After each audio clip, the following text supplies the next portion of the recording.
예수님께서 제자들에게 물어보십니다. 사람들이 나를 뭐라고 부르느냐? 어떤 사람은 선지자 엘리야다. 세례 요한이 다시 살아났다. 그렇게 하기도 하고 선지자 중에 하나라고 합니다.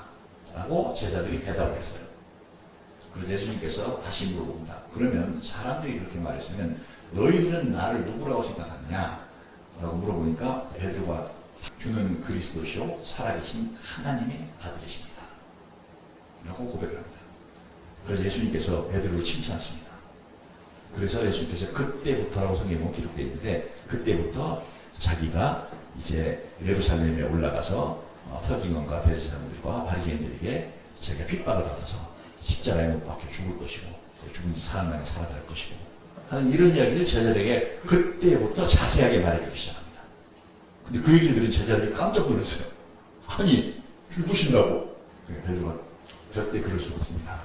하니까 예수님께서 베드로가 아마 예수님 정면에서 그렇게 말한 게 아니고 옆에서 얘기했던 말이에요. 그러니까 성경이 뭐라고 기록되냐면 예수께서 돌이키사 하십니다. 돌아보시면서 베드로를 정면으로 딱 쳐다보시면서 하시니까 사탄아 물러가라. 베드로 깜짝 놀랐겠죠. 자기가 정말 존경하고 이 세상에 오신 구세주로 믿고 자기가 조금 전에 고백도 드렸는데 방금 그 자리에서 예수님께서 딱 돌아서면서 베드로를 정면으로 딱 쳐다보면서 사탄아 물러가라. 너는 나를 넘어지게 하는 자라. 그래서 베드로에게 혼을 내십니다. 베드로가 아마 깜짝 놀랐을 거예요. 근데 우리가 이 말씀 좀 잘 생각해 봐야 돼요. 예수님께서 베드로가 진짜 사탄이라서 사탄이라고 하신 것이 아니라 지금 베드로가 가지고 있는 그 인간적인 생각, 그 자기 선생님을 사랑하고 존경하고 또 이 땅에 오신 그 구세주로 정말 믿고 정말 자기의 모든 것을 다 바쳐서 지금 그분을 따르고 있는데 그분을 사랑하는 마음을 틈타가지고 사탄이 베드로의 생각을 싹 사로잡아서 베드로가 가진 그 인간적인 요소를 통해서 베드로의 입을 통해 가지고 예수님께서 하시고자 하시는 그 사역을 하지 말라고 딱 가로막습니다. 그리고 하나님의 뜻을 따라서 이 땅에 오셔서 예수님 십자가에 못 박혀 죽으시는 게 맞는 거예요. 굉장히 그 죄인된 우리가 보기에는 너무 안타깝고 힘들지만 그 일을 하러 오신 분이에요. 하나님의 뜻을. 그렇기 때문에 그렇게 하는 것이 맞습니다. 그런데 그거 하지 말라고 가로막은 거죠. 뭘로? 인간적인 감정과 그 다음에 의리와 뭐 이런 걸로. 인간이 가진 그 의리가 나쁜 겁니까? 그 다음에 다른 사람은 죽지 말라고 이렇게 말리는 게 나쁜 거예요? 아니지만 하나님의 일을 할 때는 오히려 인간적이라고 하는 것이 그것이 하나님의 일에 회방이 될 수가 얼마든지 있습니다. 그래서 예수님께서 베드로의 입을 통해서 선포되어 나오는 그 말을 주장하는 자, 베드로의 배후에서 베드로의 영을 통해서 그 말을 하게 만드는 그 존재, 그 사탄을 향해서 사탄아 물러가라고 하신 것이지 베드로라고 하는 존재 자체가 사탄이라서 사탄아 물러가라 그렇게 하신 게 아니죠. 이런 게 그 아무것도 아닌 잠시 주고받는 말 같지만 이런 게 영적인 전쟁입니다. 제가 아까 우리가 성도로서 아직 남아있는 전쟁이 있어서 그 전쟁을 계속해 나가야 된다. 그것이 소탕전쟁이다 이렇게 말씀드리지 않습니까? 우리도 영적 전쟁을 해나가야 되는데 뭐 영적 전쟁이라고 해서 무슨 뭐 크게 어디에 나가서 뭐 치고받고 싸우는 그런 것이 아니라 우리 주변에 소소하게 일어나는 일 같은데 그것이 하나님의 뜻과 어긋나는 게 있어요. 그게 아주 굉장히 인간적인 가면을 탁 뒤집어 쓰고 올 수가 있습니다. 인간이기 때문에 당연히 그렇게 말하고 그렇게 생각하는 게 맞는 것 같아. 그런데 그것이 하나님의 일을 회방하고 무너뜨리려고 하는 일들이 얼마든지 있을 수가 있어요. 그런 것과의 싸움을 우리가 계속해 나가야 된다는 사실 알겠죠. 함부로 우리가 인간적인 생각을 앞세우거나 또 그것을 가지고 무슨 주장하면 안 돼요.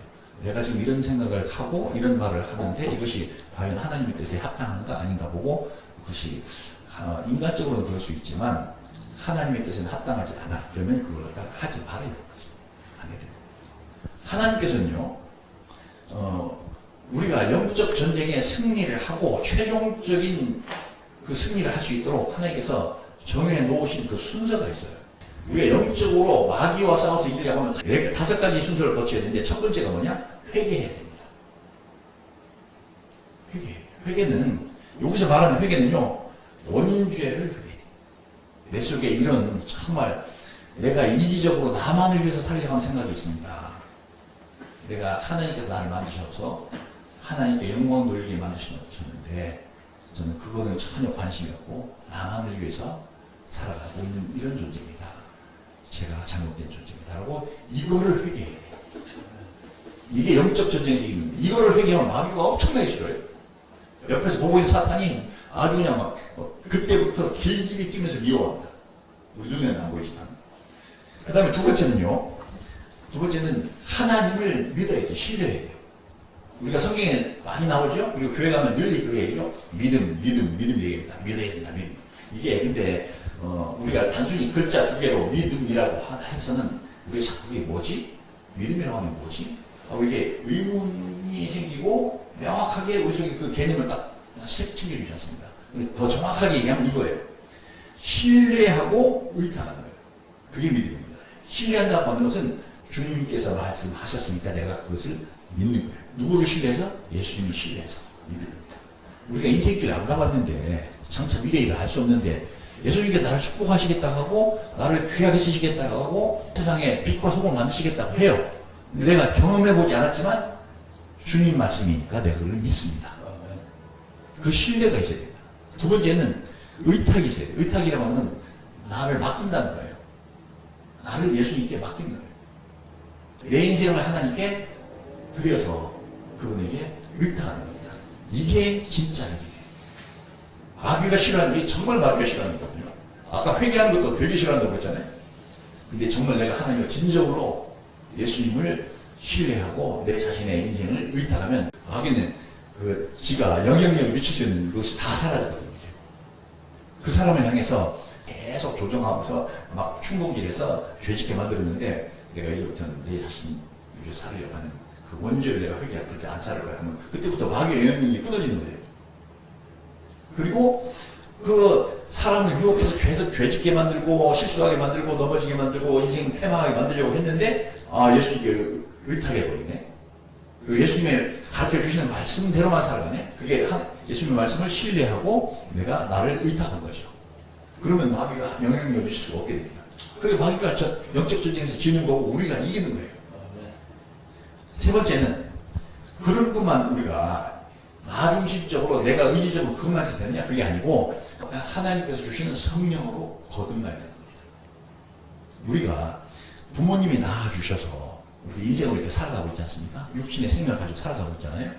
이거가 첫 번째 태어나는 거고 두 번째 하나님께서 하나님의 신호 성령으로 내게 오셔갖고 나와 함께 동질화 되어 주시고 나와 함께 영원히 같이 있어 주시는 것을 성경에서는 임마누엘이라고 합니다.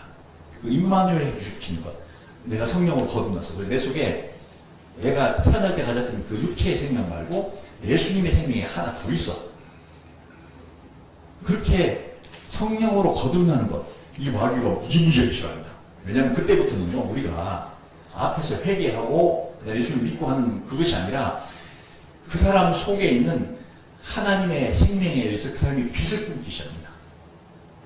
빛을 품어내기 시작해요. 그러니까 어디 가서도 정말 이 세상에 빛처럼 살아. 그리고 어디 가서든지 이 세상에 소금처럼 살아. 그 사람이 가는 곳에서는 어두움이 죄 짓는 것이 사악한 일 그런 일을 못해. 그 사람이 가면 그 사람 속에서 나오는 빛 때문에 그 사람이 가지고 있는 소금과 같은 그런 성향 때문에 그런 어둠이 차단될 겁니다. 마귀가 정말 더 싫어하죠. 마귀의 영역이 점점 더 좁아지고 그 영적 전쟁에서 마귀가 지는 겁니다. 그러니까 성령으로 거듭나면 그때부터 하나님의 신이 내 속에 오셔서 그 다음에 빛을 발하기 시작한다. 나로 하여금 빛을 발하며 살 수 있게 만들어주신다. 그것이 영적 전쟁에서 이기는 방법입니다. 네 번째는요. 우리가 하나님 나라에 들어가서 하나님 나라의 천국 백성이 되어야 되는 거예요. 하나님의 나라는요. 이런 겁니다. 우리가 교회가 일반 교회에서 가지고 있는 개념을 조금 더 깊이 수정하고 새롭게 알아야 될 것이 있는데 교회에서 가르치는 게 이렇게 가르치는 게 있어요. 그게 부족한 거예요. 뭐냐면 우리가 이 육신의 장막을 벗고 나서 죽으면 그 다음에 우리가 우리 영혼이 천국에 갑니다. 그렇게 가르치는데 그거 좀 부족한 가르침입니다. 하나님의 나라, 우리가 하나님의 힘이 내게 와서 내가 성령을 거듭난다고 그랬지 않습니까? 그때부터는 내가 하나님의 백성입니다. 그리고 하나님 나라의 백성인데 어떻게 하나님 나라의 백성이냐면 성령으로 거듭난 사람들의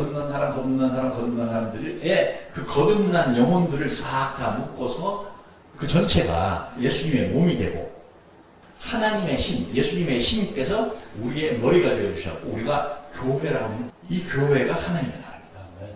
이 교회가 천국이에요. 그리고 우리가 하나님 나라에 들어간다고 하는 것은 하나님 나라에 소속된 사람이 되었다고 하는 것은 이미 천국에 발을 들여놓은 겁니다. 다만 육신을 다 벗을 때까지는 여전히 육신과 함께 존재하고 있을 뿐이죠. 그래서 내가 성령으로 거듭나고 그다음에 하나님 나라의 백성이 되게 되면 어떻게 되느냐? 예수님께서 직접 나를 다스리시고 그 교회를 이용하셔가지고 세상 가운데 이 세상을 구원하시는 역사를 직접 하셔요. 그렇게 하면 마귀는 더욱더 설 자리가 없어지게 됩니다. 그래서 예수님께서 뭐라고 얘기하셨냐면 이제로부터라고 예수님께서 말씀하셨습니다. 천국은 침노를 당하나니 누구든지 침노한 자는 천국이 아닙니다. 그렇게 말씀합니다. 하나님께서 이 천국의 문을 딱 열어 제끼셨어요. 그래서 정말로 믿음으로 거룩하게 하나님 뜻을 살으려고 하면 얼마든지 그 속에서 하나님의 능력을 누리고 얼마든지 더 큰 은혜와 사랑을 받으면서 살 수 있다라고 하시는 말씀을 천국은 침노를 당하나니 그렇게 말씀하셨습니다. 하나님 나라의 백성이 되어버리면 마귀는 더 이상 그 안에 영향력을 미칠 수가 없게 됩니다. 우리가 한 가지 이것도 팁으로 잘 생각해 보니까 뭐냐면 내가 하나님 나라에 속한 백성이에요. 근데 이거 교회의 경계선이야. 이거는 하나님 나라고 저 바깥에는 세상 마귀가 영향력을 미치는 세상이야. 근데 저 바깥에서 마귀가 나를 막 충동질을 해. 너 나와 오늘 약을 먹으려.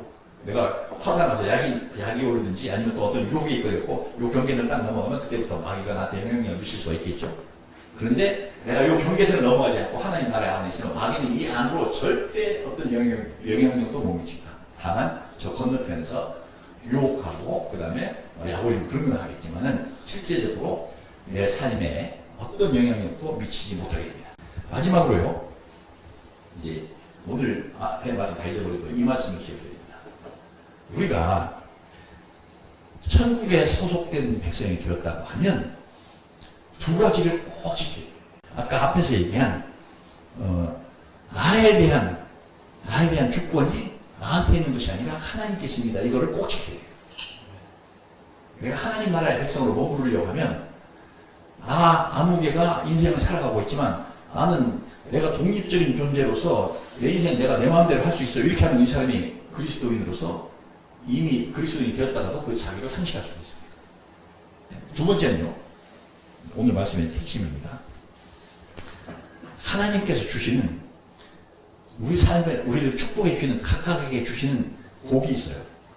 그 복이 있는데 그 모든 사람들에게 예수님께서 다 줍니다. 그 첫째 뭐냐? 평강과 기쁨이에요. 예수님께서 나의 평안을 너희에게 끼치노라 이렇게 말씀하셨어요. 또 나의 기쁨을 너희에게 주노라 이렇게 말씀하셨는데 그게 하나님께서 우리에게 주시는 겁니다. 우리 삶에 하나님께서 늘상 우리가 누릴 수 있을 만큼 충분히 누릴 만큼 평안을 주시고 기쁨을 주시거든요. 근데 그걸 누리면서 살아야 돼요. 근데 서양 사람이 마귀에게 현혹이 돼가지고 마귀가 나를 막 유혹하는 거기에 내가 마음이 뺏겨버리면 그걸 못 누려요. 지금 우리가 이게 편안히 앉아서 조용한 가운데서 예배를 드리고 있잖아요. 이 하나님께서 주신 평안이죠. 에어컨이 나와서 밖에 지금 30몇 도가 될 때 더 더울 텐데 시원하잖아요. 이거 하나님 주신 기쁨이에요. 이런 거 따지면 굉장히 많습니다. 엄청 많아요. 여기다 사모님이 만들어갖고 온 음식도 맛있을 거니까 그거 하나님 우리에게 주신 기쁨이거든요. 그걸 누려야 된단 말이에요. 누리고 행복해하고 그게 성도가 정말 마귀를 이기는 겁니다. 근데 저 마귀가 이 하나님 나라 저 밖에서 막 나한테 근심 걱정 막 계속 집어던집니다. 막 약 올리는 거죠. 야, 너 뭐 해야 되잖아, 너 저기 뭐 하면서 막 계속 근심 걱정하게 만드는 것을 막 던지는 내가 거기에 빠져버려요. 그럼 지금 현재 하나님께서 주신 복을 내가 누릴 수 있어요? 못 누립니다. 평안도 못 누리고 기쁨도 못 누려요. 거기에 속으면 안 되는 거예요. 그리고 사업을 해야 되는데 뭘 해야 되는데 막 잔뜩 생각이 막 나를 막 짓눌러가고 정말 무거운 짐을 지고 끙끙거리고 막 괴로워하고 하는 거기에 빠지면 안 돼요. 나의 모든 짐 다 누구에게? 예수님에게. 예수님께서 그러시잖아요. 수고하고 무거운 짐 진 자들아 다 내게로 와. 내가 너희를 편히 쉬게 하리라. 그래서 우리는 모든 걸 하나님께 다 맡기고 그 다음에 나는 편안히 즐겨야 돼요. 어떻게 편안히 즐겨야 되느냐? 사해 바다라고 하는 바다가 있잖아요. 이스라엘에 하면 그 얼마나 소금물이 진한지 거기는 빠져 죽을래도 빠져 죽을 수가 없어. 물에 들어가서 누우면 몸이 다 둥둥 떠. 가라앉지가 않는 거야. 그래서 사람들이 보면 그 사해 바다에 그 물 위에 둥둥 떠서 신문도 보고 책도 보고 그런 사람들 그런 장면이 많이 나옵니다. 이렇게 사진도 보시죠. 그런 마치 사해 바다 위에 둥둥 떠서 내 편한 일을 하는 것처럼 그렇게 삶을 즐겨야 돼요. 내 인생의 시간을 즐겨야 돼요. 그게 하나님 주신 복이니까 복 주셨으면 즐겨야 돼요. 행복해야 돼요. 그리고 걱정 하나도 빠져주고 걱정조차도 없는 거죠. 이렇게 내가 은혜에 의해 있다.